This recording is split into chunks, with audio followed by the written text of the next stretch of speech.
50 সনে এটা বাদ করেছে।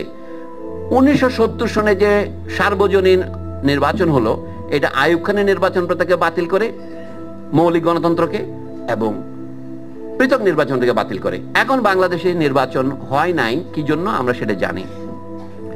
1972 সনে বাংলাদেশ যে পদ্ধতিতে প্রবেশ করেছিল সংবিধানে, সেটার নাম ছিল কি?